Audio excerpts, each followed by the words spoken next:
Los controles de asistencia más sofisticados, los más caros, los que más les gusta a ustedes los jóvenes por ser biométricos, por tener mucha tecnología, legalmente son los menos seguros. El de huella, por ejemplo. Por ejemplo, el de huella o el de iris, nosotros les llamamos biométricos. No, que más dure esto, para mí es como un ahorro al final. Me lo van a tener que pagar todo. La me dijo, la última empresa que mandé, no sé cuántas llevaría, ¿no? Sí. La última empresa que mandé me dio 700,000 pesos. No, por mí esto que dure. La empresa había estado dispuesta a darle hasta 50,000 pesos y te estoy hablando de hace varios años, era mucho dinero. Y no, me lo rechazó diciéndome que no, que para él eso era un negocio. Sí. Y al final, pues cuando le ganamos el juicio, me condenaron a pagarle 600 pesos. Buenas tardes, bienvenidos a Descubriendo, donde descubriremos profesiones y demás de personas interesantes en esta vida. En el invitado de hoy tenemos a Gloria Garrido, mi mamá, una muy buena abogada a la cual respeto. Así que preséntate y dinos un poco de ti. Hola, buenas tardes, mi nombre es Gloria Garrido, efectivamente abogada, ya con 28 años de experiencia en la profesión, dedicada básicamente a lo que es el derecho administrativo, fiscal y laboral. Miembro del bufete Garrido Santana, uno de los mejores despachos que hay en la ciudad. Y pues soy tu mamá. Sí, correcto. Bueno, cuéntanos un poco de qué área abarcas, de qué trata. Bueno, pues por ejemplo, lo que es el derecho administrativo es una rama del derecho que poca gente realmente conoce. Y lo que hacemos en esa área, por decirlo de alguna manera coloquial y fácil, es pelearnos contra las autoridades del Poder Ejecutivo, ¿no? Sí. Esto es, por ejemplo, la Secretaría de Comunicaciones y Transportes, la Profepa, o sea, todo lo que viene del gobierno federal, o sea, de la presidencia. Sí. Son las áreas que abarca el derecho administrativo, ¿no? Porque realmente el Poder Ejecutivo también se le conoce como Poder Administrativo. Entonces, todo lo que hacen estas autoridades, como también inclusive la aduana, son actividades que abarcan esa rama, ¿no? Entonces, si se hacen auditorías, inspecciones, si ponen multas, incluso las multas de lo que antes era la Federal de Caminos, que ahora es la Guardia Nacional, pues también abarca esa rama, ¿no? Sí. Por mencionar algunas cosas que son de lo que la gente más pudiera conocer, ¿no? Sí, claro. Y el derecho fiscal, pues además de lo más conocido, que es el área de lo que es el Servicio de Administración Tributaria, pues abarca también la parte patronal del Seguro Social o del Infonavit, también por el lado patronal, ¿no? Esto es lo que es Seguro Social e Infonavit, se divide básicamente en dos partes, que viene siendo el área de los trabajadores y el área de los patrones, que eso se maneja más bien así por el área fiscal, ¿no? Todo lo que tiene que ver con pago de contribuciones, auditorías, etcétera, tanto de autoridades fiscales federales como locales, pues eso lo abarcamos en el área fiscal, ¿no? A veces por el nombre fiscal la gente lo tiende a confundir con las películas americanas, que lo fiscal es el derecho penal, ¿no? Sí. Y ahora en México, que hace unos años también le cambiaron el nombre a lo que antes era el Ministerio Público y ahora es la Fiscalía, pues bueno, también de pronto se confunde, pero realmente el derecho fiscal está encaminado a lo que son las contribuciones o todo lo que tiene que ver con el pago de impuestos y demás, ¿no? Uh-huh. Y el aspecto laboral, aunque por parte de nosotros básicamente nos dedicamos al área empresarial, esto es a trabajar en representación de las empresas, de los patrones, pues bueno, para trabajar por una de las dos partes, patrón o trabajador, pues necesariamente tienes que conocer ambas ramas, ¿no? Sí. Entonces, en el litigio, pues nos dedicamos a defender a los patrones respecto de las demandas de los trabajadores. Claro. Entonces, básicamente, aduanas y defender a un patrón, en comillas. Sí, todo lo que tiene que hacer todas las autoridades fiscales y autoridades administrativas, así es. Sí, y ok, entonces cuéntanos un poco acerca del patrón, ¿cómo es lidiar con ellos? Sí, pues mira, en el sentido pues del derecho laboral, pues a veces sí se dificulta trabajar con el patrón, en el sentido de que por disposición de la ley el patrón es el que está obligado a demostrar todas las condiciones generales de trabajo. Exacto. Y él tiene que tener toda la documentación que la ley le impone. como obligación, ¿no? Contratos de trabajo, comprobantes de pago de salarios, de prestaciones laborales como aguinaldo, vacaciones, PTU, utilidades, etcétera, ¿no? Entonces, pues a veces los patrones documentalmente no están bien organizados, sí, y entonces sí se nos convierte en un problema el poder demostrar todo lo que nosotros queremos en juicio, ¿no? Y pues por más que el patrón tenga la razón en la verdad histórica, en lo que pasó en la realidad, si legalmente no podemos demostrar eso, pues bueno, esa verdad material se convierte en una falsedad legal, ¿verdad? Sí. Entonces acá lo que tenemos que demostrar es la verdad legal. Y ahí es donde si no está la documentación con los patrones, pues no es adecuado, ¿no? Sí. Por eso nosotros cuando empezamos a trabajar ya de manera determinada o fija con algún cliente, procuramos hacerle alguna, vamos a decir, inspección interna o una auditoría interna laboral para verificar cómo lleva sus archivos, qué documentos tiene, si sus recibos de nómina cumplen requisitos que a nosotros nos van a servir para defenderlo en un juicio. Sus controles de asistencia, sobre todo ese es un documento que muchos patrones no tienen. Y luego los abogados que defienden a trabajadores, pues se aprovechan de eso para inventar horas extras, aumentar jornadas laborales, etcétera. Sí. Entonces sí, a nosotros en lo personal, pues en el despacho nos gusta desde un inicio tratar de proteger a los patrones para que el día que haya una contingencia, pues tengan elementos para defenderse, ¿no? Perfecto. Pues básicamente contestaste preguntas por demás que tenía. Pero bueno, no pasa nada. Sí, así es. No pasa nada. De igual manera, tengo otra duda. ¿Qué crees que es lo que más les falla al patrón en cuestión cuando estás haciendo tu investigación, o en qué área crees que se deberían de enfocar un poco, reforzar para que no pase este tipo de cosas? Mira, precisamente en los controles de asistencia, parecería poco lógico, pero los controles de asistencia más sofisticados, los más caros, los que más les gusta a ustedes los jóvenes por ser biométricos, por tener mucha tecnología, legalmente son los menos seguros. El de huella, por ejemplo. Por ejemplo, el de huella o el de iris, nosotros les llamamos biométricos, ¿no? Cualquiera que tenga que ver con algún rasgo biológico tuyo, porque a final de cuentas esos van a un programa y muchos de esos son manipulables o no, o es difícil acreditar que no son manipulables, y el patrón comete el error de que el trabajador nunca firma esos reportes. Okay. Entonces sí se pueden obtener, sí sirven legalmente, pero no tienen la misma facilidad de acreditar una jornada laboral que lo puede hacer una simple hojita de Excel que dice el nombre del trabajador, la hora a la que llegó, la hora a la que se fue a comer, la hora a la que regresó a comer y la hora a la que se fue al final, ¿no? Okay. Y que el trabajador la firma. Sí. Entonces, si fuera uno biométrico, que el patrón tuviera el buen hábito de que cada semana que le paga al trabajador, al firmarle su nómina, también le firmara ese control de asistencia, pues sería muy bueno, ¿no? Sí. Pero como no tienen el hábito, pues entonces ahí a veces se complica la situación, ¿no? La otra, hablando de las firmas de la nómina, pues esa es otra cuestión. A partir de unos años para acá que se crearon los famosos CFDI de nómina, comprobantes fiscales digitales por internet, pues los patrones dejaron de pedirle a los trabajadores que les firmaran los recibos de nómina, cuando realmente el CFDI de nómina es un documento fiscal. Esto se creó a partir de la ley del impuesto sobre la renta y no como un requisito de deducibilidad de las nóminas, y no necesariamente como un documento laboral. De hecho, cuando se crearon los CFDI de nómina, la Ley Federal del Trabajo tardó unos años en reconocerlos como tal. Y si bien actualmente ya los reconoce, ya los menciona la ley y dice que pueden sustituir la firma autógrafa del trabajador,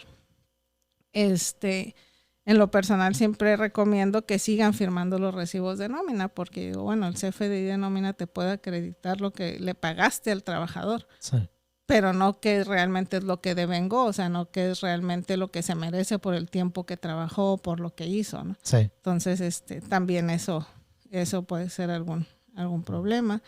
Y obviamente, pues la cuestión básica de los contratos, ¿no?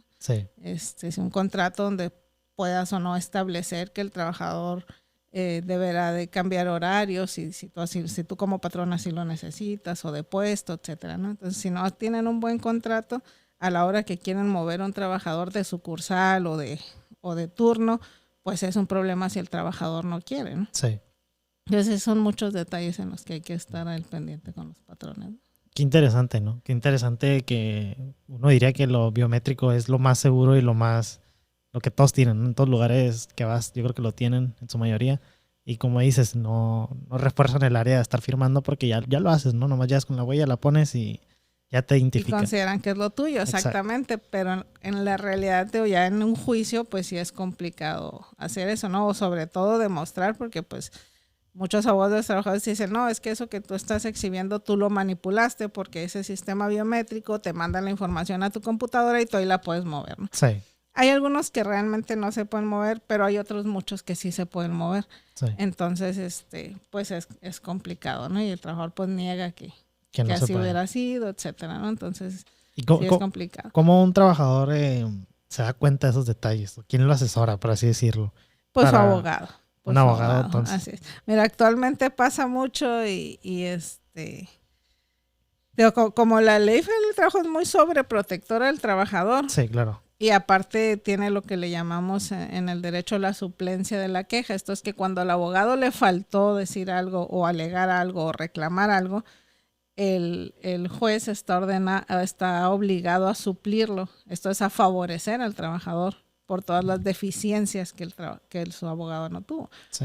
Entonces, pues ahora se da mucho, ya sabes, ¿no? Hay muchos estudiantes de derecho, muchas escuelas de derecho, entonces todos tenemos al amigo, al hijo, al vecino, al cuñado, al sobrino, al ahijado, al gobernador que estudió derecho o está estudiando derecho y siempre se convierten en el diablito que les habla al oído a los trabajadores Sí. ¿no? Y por todo quieren que demanden, ¿no? Sí. Entonces, pues ahí está quien los asesora, ¿no? Y a veces los asesoran pues muy mal, otras veces muy bien, sí. Otras veces más o menos, pues uno en todos los sentidos le tienes que entrar al quite, ¿no? Porque luego a veces les meten una idea, y pues que no es apegada a la ley, tú por más que le expliques, no, mira, lo que te corresponde conforme a términos de ley es esto, pues no lo sacas de esa idea porque alguien ya les dijo, ya ¿no? Lo asesoró, ¿no? Así es. Entonces, sí. si la asesoría fue mal, pues luego sacarlos de ahí, ¿no? Ya no sé. Inclusive hasta si los llevas con la autoridad o con los ahora conciliadores laborales o algo y les explican que así fue, no, es que está vendido, es que la empresa ya le pagó para que me dijera eso. Sí. Pues no sucede así, pero pues ya se quedan con una idea mal formada, ¿no? Sí, entonces te toca ver a muchos trabajadores, por lo cual te toca ver muchos problemas, ¿no? Así es. ¿Alguna vez te han amenazado? ¿Te has sentido en peligro? Fíjate que pasa algo muy curioso. Dentro de mi trabajo, pues me toca muchas veces como parte de ello, ¿no? Y aunque sea la parte menos agradable del trabajo, despedir a los trabajadores. Sí. Entonces, casi por regla, cuando alguien me dice, no, este trabajador es muy tranquilo, no vas a tener problemas con él, además está consciente que se equivocó, que hizo el error, ya hablamos con él. Cuando a mí en el momento en que alguien me dice, ese trabajador es bien tranquilo, no vas a tener problemas con él, casi empiezo a temblar. Sí. Por ley, esos son los que más bravos van a poner. Sí. Y al revés, han llegado a decirme, ¿sabes qué, licenciada? No vengas sola, trate a alguno de tus compañeros, o si quieres que venga alguno de los abogados varones, mejor, porque este hombre es muy agresivo, es muy así. Cuando me dicen eso, casi descanso. También por ley prácticamente son los primeros en aceptar, se portan bien mansitos, bien sedosos, o sea, casi siempre me pasa eso. ¿Y a qué crees que se deba eso? Ese cambio tan... Yo creo muchas veces a la personalidad, o sea, le toman la medida pues al patrón o al representante patronal o a su jefe inmediato y ante ellos se ponen como sí. más bravucones, ¿no? Pero ya cuando ven a alguien de fuera o alguien más serio... O igual, y la verdad es que yo tampoco me dejo intimidar, ¿verdad? O sí. sea, si me hablan fuerte, pues yo también sé gritar, ¿no? Entonces, sí. Pues igual y eso como que luego les baja las ganas de ponerse difíciles, ¿no? Y en estos 28 años de trabajo, ¿te ha tocado a alguien, algún conocido o algo que lo hayas tenido que, en este caso, correr o hacer algún mal? Una vez me pasó con un señor que era mensajero de la empresa en la que él laboraba. y todos los días iba al despacho a dejarnos documentos. Es una empresa con la que tenemos mucha relación y todos los días iba, casi todos los días. Y yo malamente nada más lo conocía por su apodo. Y nos llevamos bien, muy bien, era un señor muy agradable, muy tranquilo, noble, pero yo nada más lo conocía por su apodo. Entonces en esa ocasión, pues me pidieron que fuera a despedir a una persona y además, pues la persona que quería despedirlo había tenido un disgusto con él y no quería cubrir su indemnización, ¿no? Sí. Y pues a mí me mandaron toda la documentación, yo la vi, la revisé, preparé todos los documentos, pero yo no sabía quién era el trabajador, pues una empresa con muchísimos trabajadores, pues yo por nombre no lo conocía. Sí. Ya llegué a la empresa, estaba yo ahí muy cómodamente sentada esperando que entrara el trabajador y cuando entró el señor, ahí sí sentí, oh Dios. Pues no, hasta eso que te digo, era un señor muy noble, muy entendible, y no.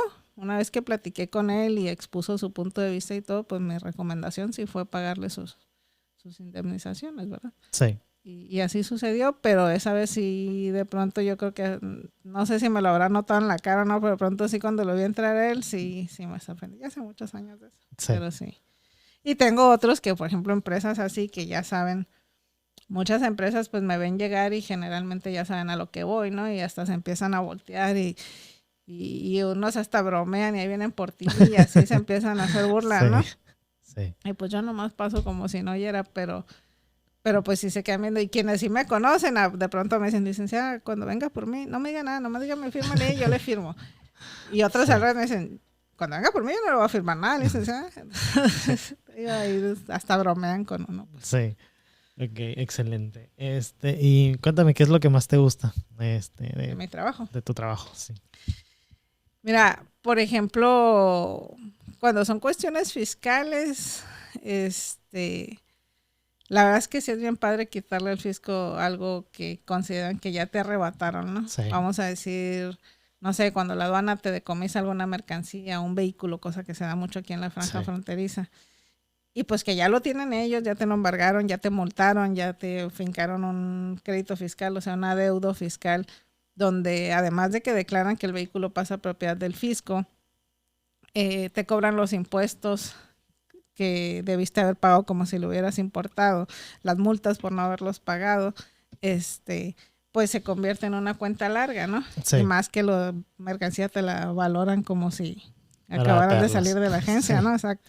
Entonces, pues cuando ya tramitas todo un juicio y al final logras que se declare ilegal todo el procedimiento y que la aduana te regrese esa mercancía, pues sí se siente padre que ganar y lo que ellos ya tenían según ellos asegurado, pues hacer que se lo devuelvan al cliente, ¿no? Sí.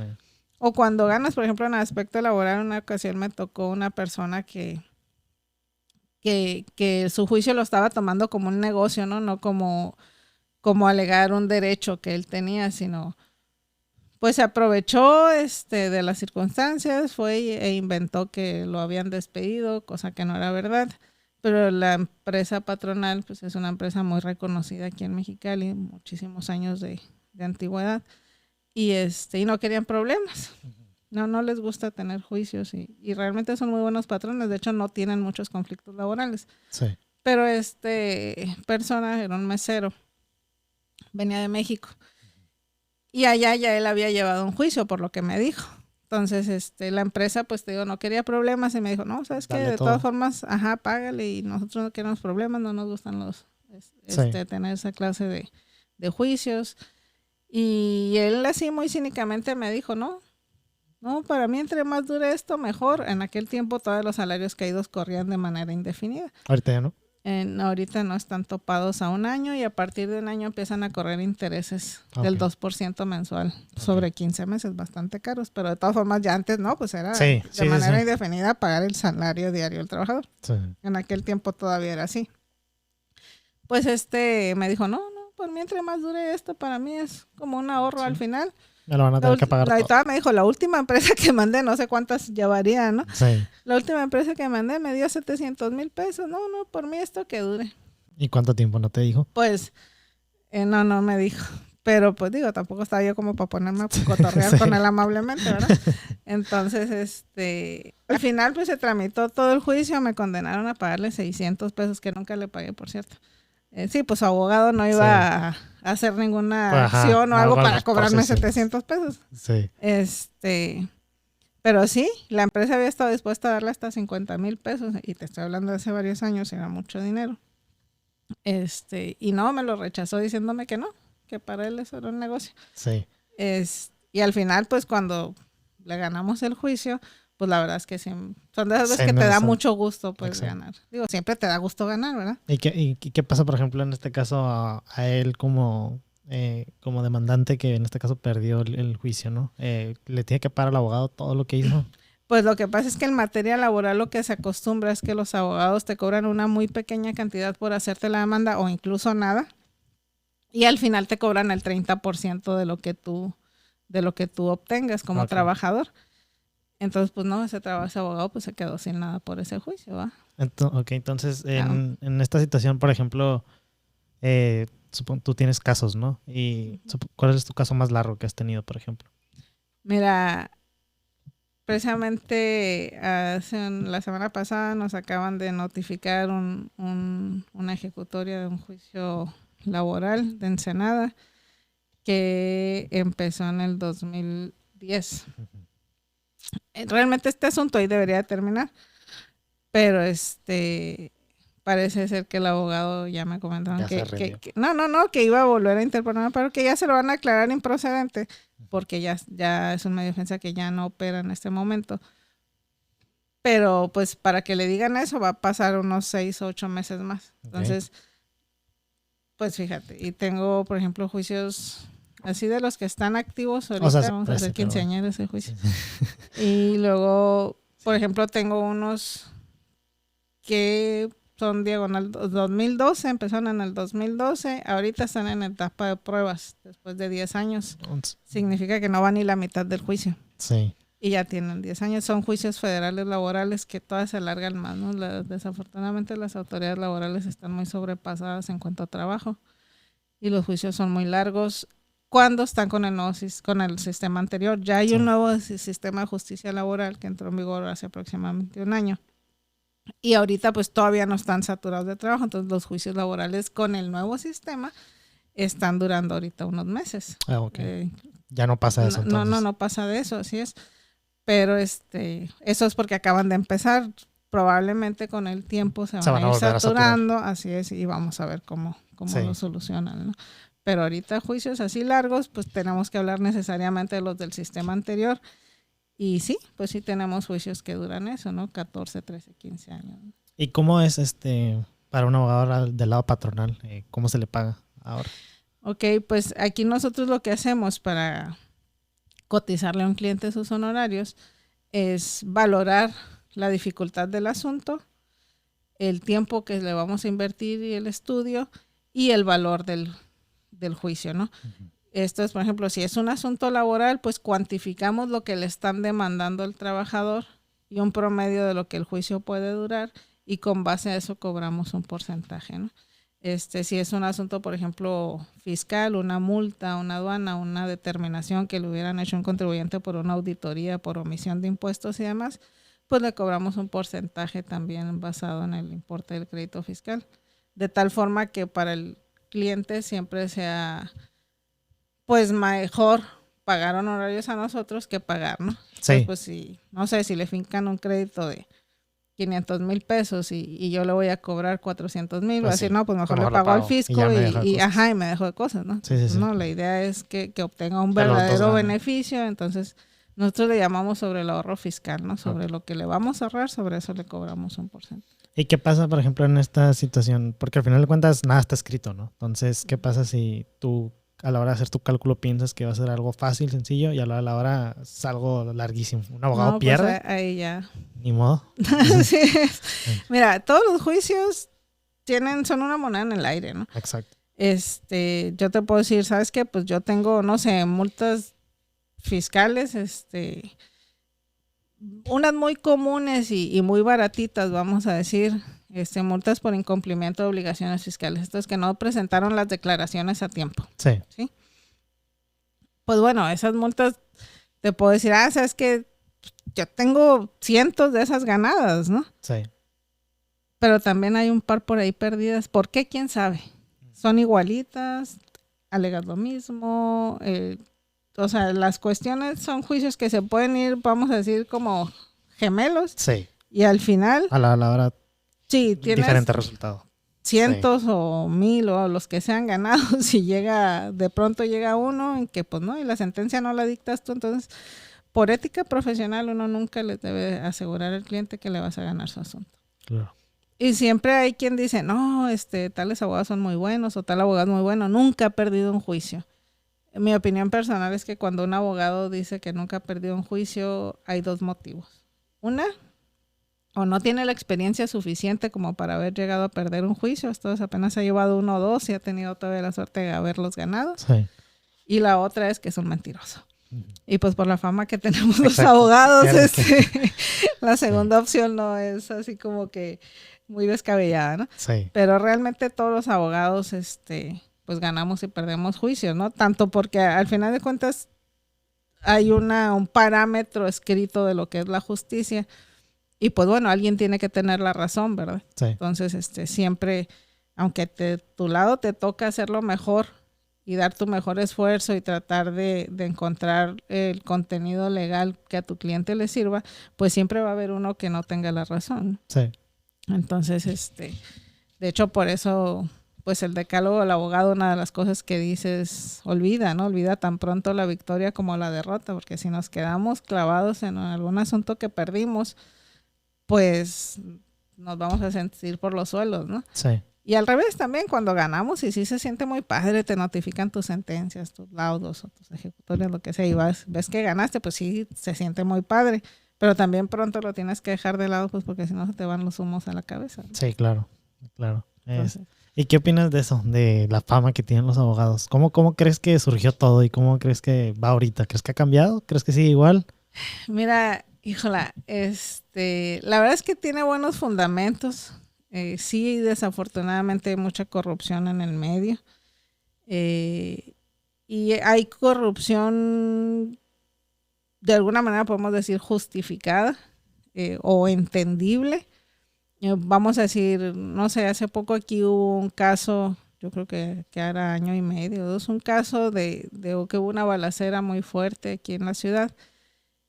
Y al final en esa balacera había delincuentes contra delincuentes, luego se unieron policías de un ramo, de un nivel de gobierno y luego de otro nivel. Casi se hizo una balacera fuerte y terminaron detenidas muchas personas. Sí. El juez los liberó, un juez federal.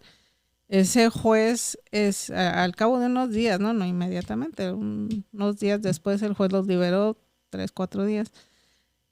Y a ese juez la corte, por primera vez que a mí me hubiera tocado, no sé si es la única vez que haya existido, pero por primera vez a mí me tocó ver que la Suprema Corte de Justicia lo destituyeron del cargo de manera directa e inmediata, sin un procedimiento previo. Siempre la ley establece un procedimiento previo para ellos, para juzgarlos y ver si de veras cometieron un acto ilícito o no. Bueno, en esta vez se ahorraron el procedimiento y de manera inmediata lo destituyeron, o sea, perdió el trabajo. Sí. Bueno, realmente, ¿qué podemos decir? ¿Sabes qué? Yo juez, si llega vamos a decir, el representante del grupo de delincuencia organizada y me dice, ¿sabes qué? O lo sueltas, o te voy a matar a ti y a tu familia, sí, o los liberas y te vas a llevar unos millones de pesos y tú y tu familia van a estar a salvo, pues ¿qué vas a hacer? Pues sí, creo entonces, que es lo puedes entender. Por eso te digo, hay casos de corrupción pues, que de alguna manera lo entiendes, ¿no? Porque sabemos que así operan. Hay otros, hay otros pues, que sí son pillos, que el propio abogado se trata de arreglar. Nos ha tocado casos que llegan abogados y nos dicen, oye, ¿qué onda? Y si les cobramos tal cantidad y tú y yo nos arreglamos por acá y les decimos que esto otro, ¿no? Espérate, no. Sí. Que creo que de ese punto que decías, creo que de ahí, o por lo menos esa impresión me da, que los gobernadores, presidentes, por lo mismo siempre terminan siendo igual, ¿no? Vamos a llamarlo, corruptos, porque de cierta manera el propio sistema los, ¿no? los va orillando, ¿no? Sí. Y nosotros, por ejemplo, en el despacho, precisamente tratando de evitar esas cuestiones, por ética profesional, por creencias personales, no atendemos asuntos de delitos federales como narcotráfico, que tenga que estar involucrado con drogas, armas, Sí. a alto nivel, ¿no? Obviamente.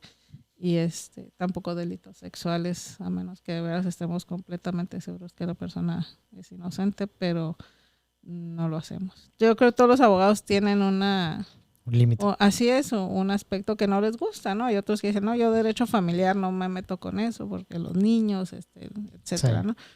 Y sucesivamente. Hay otros que a mí me dicen, no, derecho fiscal a mí no me gusta, los números, los impuestos, no. Entonces, cada uno tenemos nuestros límites o nuestras preferencias, ¿no? Sí, sí. ¿Algún consejo para estudiantes que quieren entrar a derecho? Sí, bueno, hay que analizar bien cómo ves, qué te ves haciendo en lo futuro, ¿no? ¿Qué te impulsa a estudiar derecho? El sueño de todos los que empezamos estudiando derecho, aunque mi historia es un poquito diferente, pero no, yo quiero luchar por la justicia, ¿no? Sí. Pues sí se oye bien bonito y es motivador y es humano y es realmente es un sueño, ¿no? Pero en eso quedas algo utópico. Como abogado, si como nosotros te vas a dedicar a postular, o sea, litigio, a llevar juicios, pues a veces te va a tocar defender al bueno y a veces al malo, ¿no? Y al decir bueno y malo no significa necesariamente la maldad en sí misma, ¿no? Sino al que no tiene la razón y al que sí la tiene, ¿no? Y aunque te toque defender al que no tiene la razón, al que debe el dinero, al que no está pagando su pensión alimenticia, al que sí omitió pagar impuestos, al que sí cruzó ilegalmente el vehículo, al patrón que sí despidió ilegalmente al trabajador, etcétera. O sea, aunque te toque a ti defender al que legalmente no tiene la razón, tienes que dar lo mejor de ti y encontrar o hacer tu mejor esfuerzo por encontrar la manera de obtener una sentencia favorable, ¿no? Sí. Entonces, pues ahí no necesariamente vas a estar luchando por la justicia, ¿verdad? Sino por encontrar una verdad legal que te favorezca. Entonces, pues hay una diferencia muy grande, ¿no? También hay que ver, pues, realmente si lo vas a poder hacer. Una cosa es que te guste mucho algo y otra cosa es que puedas hacer algo, ¿no? Como, no sé, si dices, no, es que yo me quiero dedicar al derecho familiar por el derecho de los niños y defenderlos y protegerlos, y sí, pero y vas a poder ver ahí cuando no sé, una mamá se niegue a que el papá conviva con el niño y vas a ver al niño llorar, papá, lo quiere, y el papá queriendo agarrar al niño y la mamá llevándoselo, o sea, vas a poder con eso. O no sé, si te vas a dedicar a derecho mercantil o derecho civil, vas a ir a embargar una casa y te van a estar llorando, no me saques mis cosas, por favor, ¿qué voy a hacer? Que mi hijo, que esto, que va a llegar y no ver nada en la casa, y pues tú le tienes que dejar la casa como pista de baile, ¿no? Entonces tienes que aprender a hacer tus sentimientos a un lado, tus emociones humanas, ¿no? y aplicar lo que a tu cliente le favorece. Entonces, bueno, ¿lo puedo hacer? No lo puedo hacer, ¿no? Sí. Igual, pues detienen a una persona, vas a las penitenciarías, vas a lugares que realmente están muy feos, que huelen mal, que son desagradables, entonces realmente tengo el carácter o la capacidad para hacerlo. Sí. Hay que ver eso, ¿no? O sea, ¿qué voy a sentir? Si voy a poder, si no voy a poder, ¿no? ¿Tienes alguna imagen que te venga a la mente? ¿Alguna fuerte que te partió el corazón de cierta manera? Híjola, pues yo creo que sí. Por ejemplo, una vez eso que me tocó muy al principio, ¿no? Que recién yo empezaba y pues ahora sí que me mandaron ahí del despacho a embargar una casa. Y pues estaba una señora con 2 niños y había que sacarle las cosas y pues ni modo, ¿no? Y pues la señora estaba llorando, los niños veían a la señora llorar y también ellos se pusieron a llorar. Entonces, pues sí fue desagradable, ¿no? Y pues sí, uno se siente mal y que casi te dan ganas de sacarte el dinero de la bolsa y pagar tú, ¿no?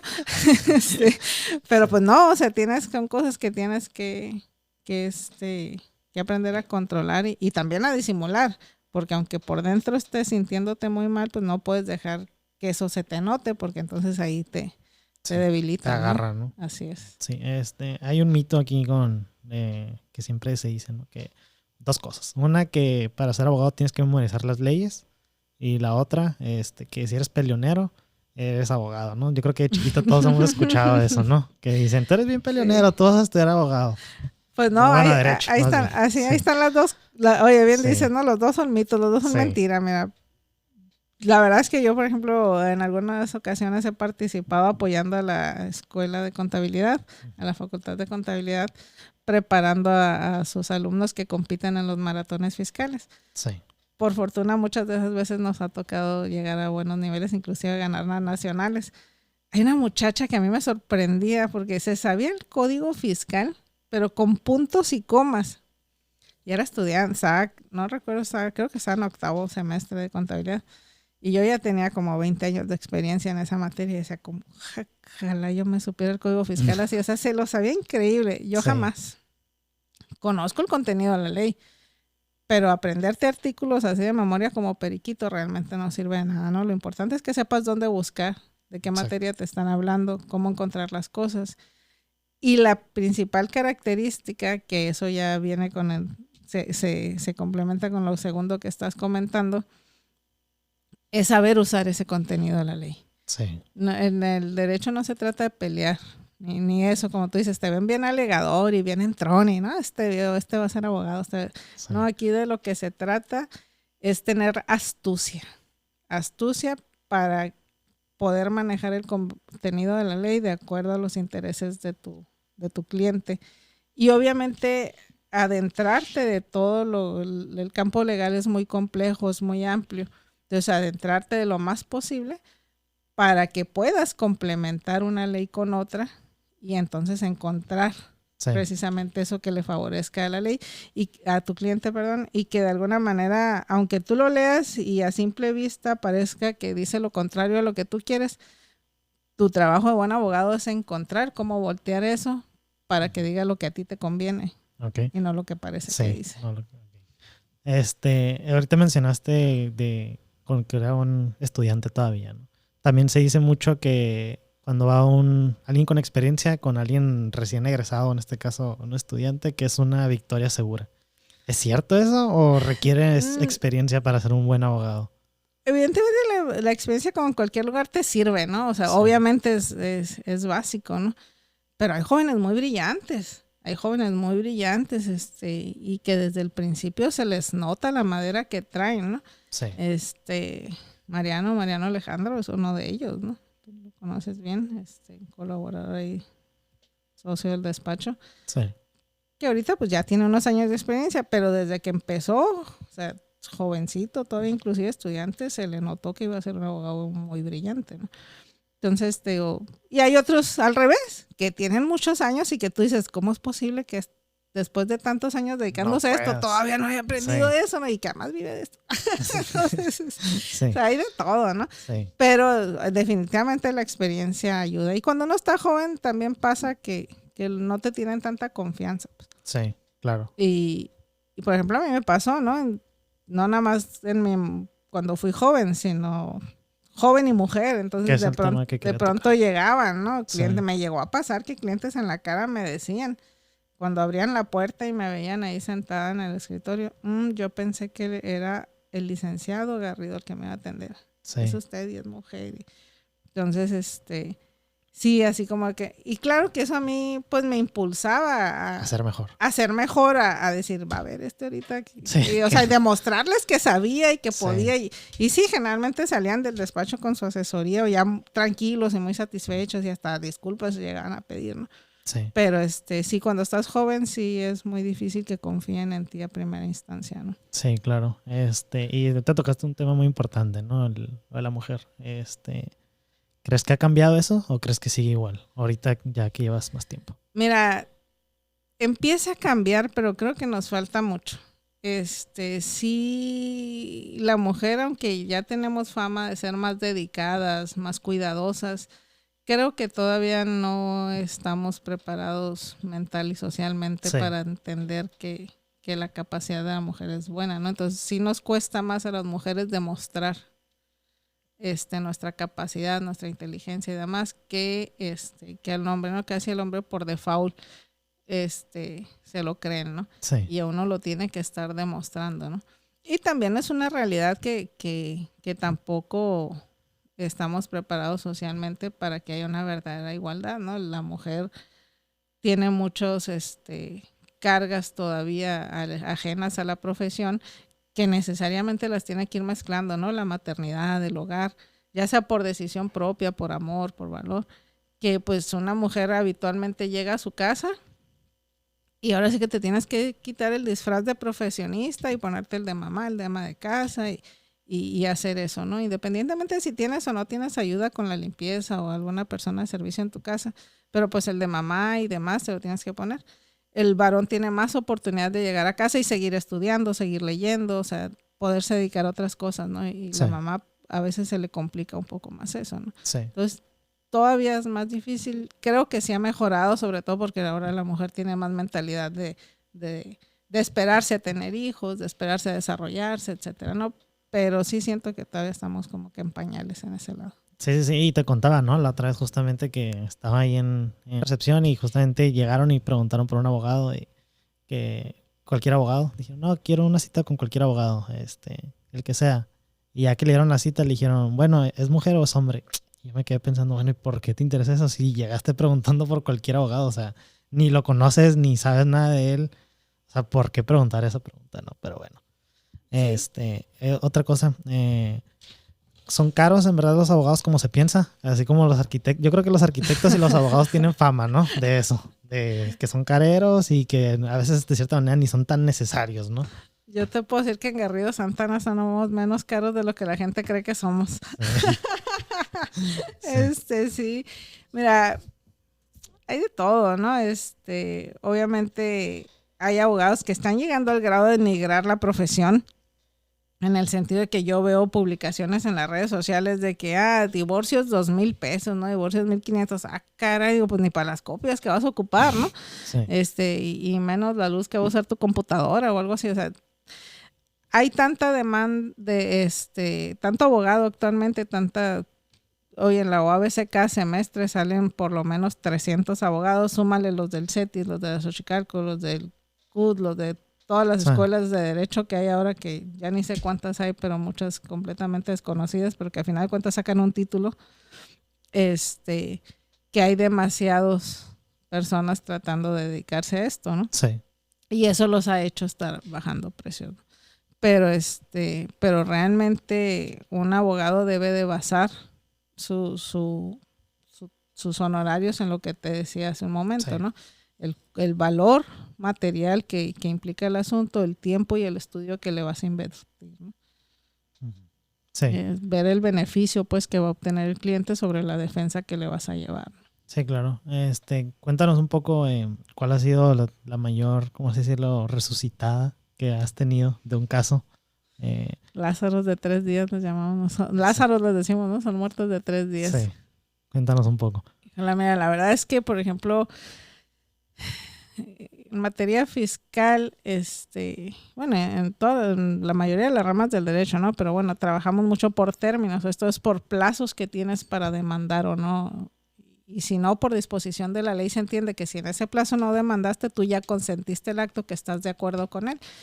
Y en este caso, de los fiscales, pues si son multas o adeudos que el fisco te está fincando, pues tienes un plazo para demandarlos. Sí. Si no lo haces dentro de ese plazo, ya estás obligado a pagarlo, ¿no? Y te ejecutan, te embargan, se van primeramente actualmente por tus cuentas bancarias y demás, ¿no?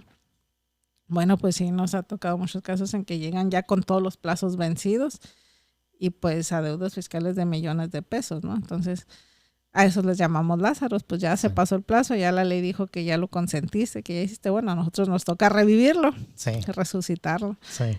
Y y hacer, pues impugnar las notificaciones, encontrarles algún detalle de ilegalidad para que se pueda considerar que nuestro medio de defensa está presentado en tiempo, ¿no? Uh-huh. Y entonces tener la oportunidad de impugnar ya violaciones contra la actuación propia de la autoridad. Y sí, hemos tenido muchísimos casos en los que logramos eso, ¿no? Hubo uno por ahí que yo creo que es el más grande, que es tu pregunta, que eran 102 millones de pesos. El cliente está que se moría. Sí. Entonces, logramos resucitar a Lázaro y que ese asunto y que no pagara el cliente. Sí, ¿y cómo agradece el cliente en este caso? ¿Cómo, obviamente aparte de pagar, ¿no? Obviamente. Tocaste un punto muy sensible.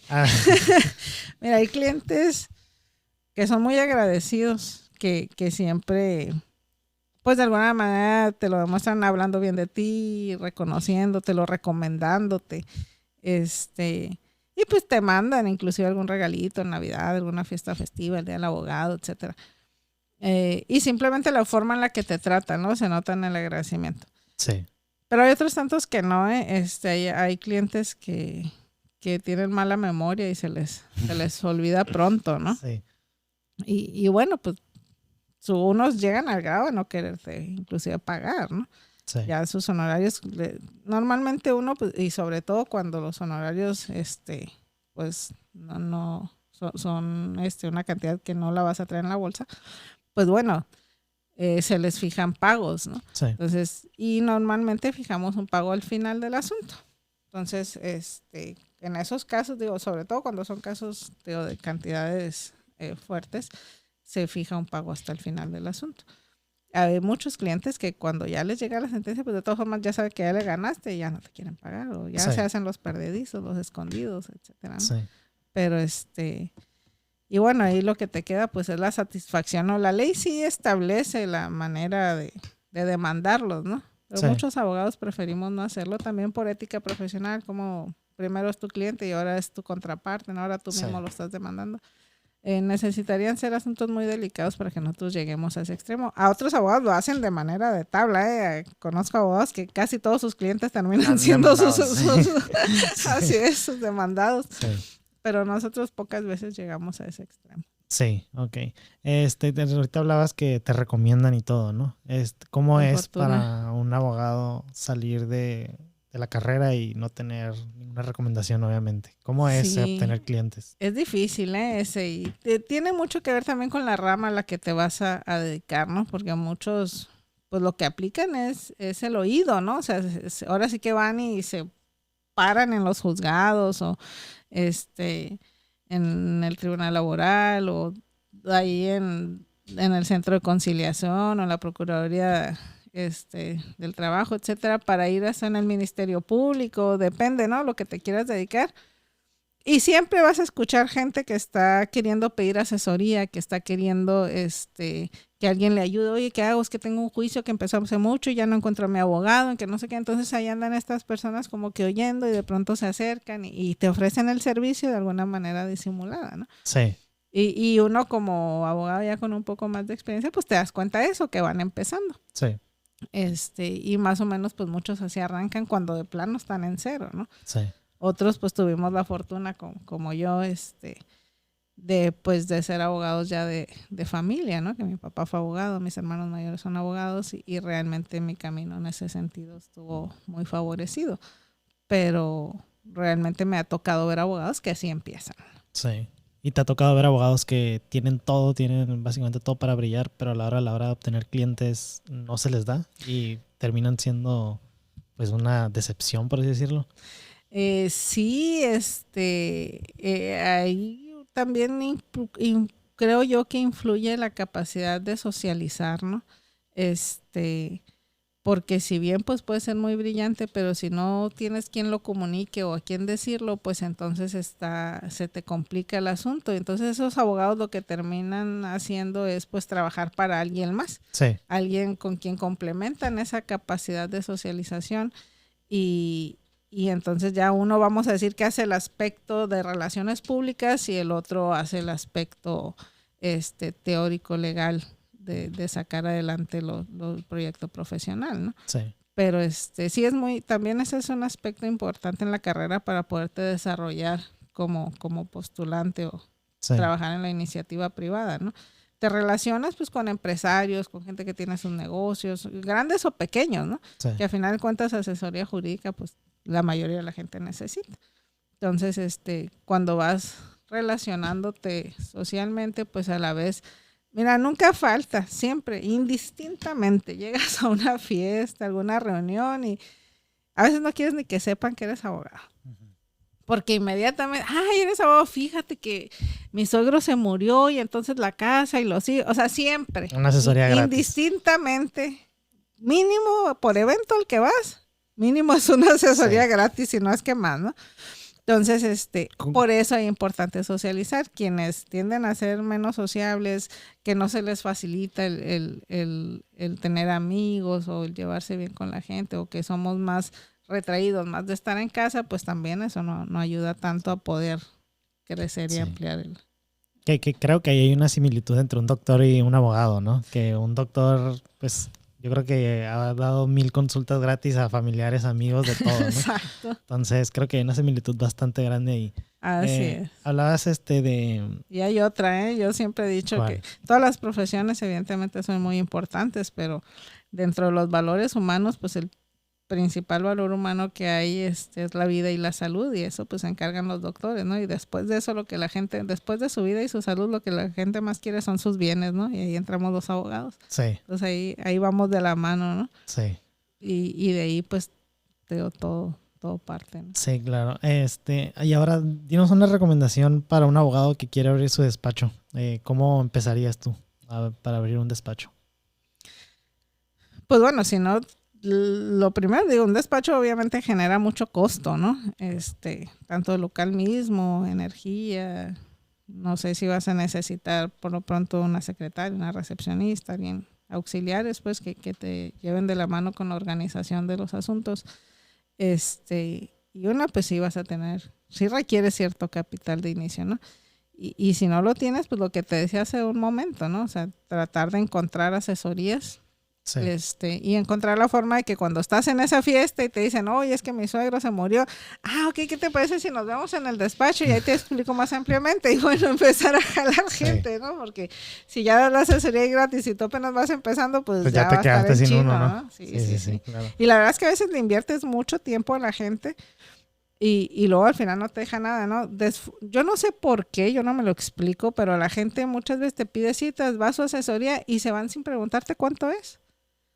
¿Cómo? Depende de quién, sí, creen que es gratis. O sea, yo no sé si algún día van al médico y entran a consulta y les dan su receta y se van y se salen sin preguntar cuánto fue. O sea, pero se van así en despacho nomás. Sí.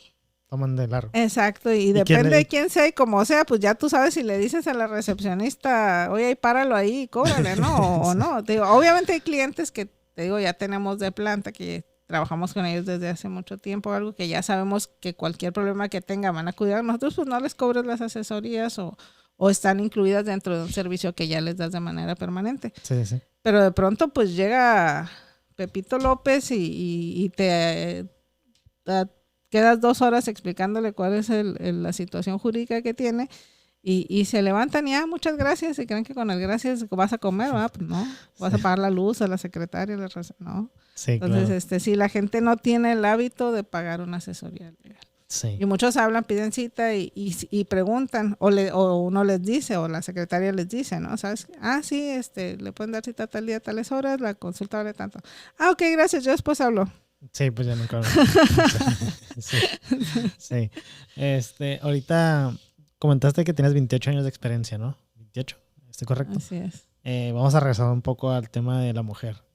¿Cómo fue tu experiencia estudiando y todo? ¿Hubo algún tipo de racismo, por así decirlo? Fíjate que en la universidad fue leve. Yo creo, no lo sentí tan fuerte en la universidad. Sí creo que estábamos muy parejos en el salón, ¿Sexos? en la división entre varones y mujeres, ¿no? Que habíamos en el salón. Y no recuerdo algún maestro que hubiera hecho alguna distinción clara, si por ser mujer o por ser varones, ¿no? La dificultad me empezó cuando ya inicié la práctica profesional. Ahí sí, sí, muchas veces se me llegó a pasar esa cuestión de que por ser mujer no tenían confianza o a la hora de ir a presentarte ante una autoridad, sobre todo autoridades, no sé, pues tú te fijas cada que vas a Estados Unidos, ¿no? Cruzas la frontera y pues ¿quiénes están ahí? Actualmente es Guardia Nacional, pero antes pues, siempre ha habido alguien que tiene por lo menos la apariencia de autoridad, aunque no lo sean, ¿no? Sí. Digo, sí lo son, pero no me refiero a una autoridad policíaca. Y pues suelen ser más altaneros, más groseros. Entonces llega uno como mujer ahí a defender algo y luego pues chica, sí. Te ven y estas cuincla, y estas cuincla que no, ahí sí tienes que sacar un poco así como que la voz y el temple y todo y convertirte hasta un poco actriz para que más o menos empiecen a tratar de respetarte, ¿no? ¿Cómo es lidiar con corrupción aquí en México siendo abogado? ¿Cómo es? ¿Se ve o no se ve tanto? Sí, la verdad es que sí se ve, digo, no es cuestión de o sea, no es cuestión de que en todos los juicios hay una corrupción o que, ay, es que le perdí el juicio porque el otro abogado le pagó al juez. La verdad es que no es tanto como se cree. Sí. Y tampoco es eso de que los abogados nos pongamos tanto de acuerdo con la otra parte o que un abogado venga y me ofrezca a mí alguna cierta cantidad por perder el juicio. Pues no, ¿verdad? Digo, no se ve tanto. Sí se dan casos, no se ven tantos.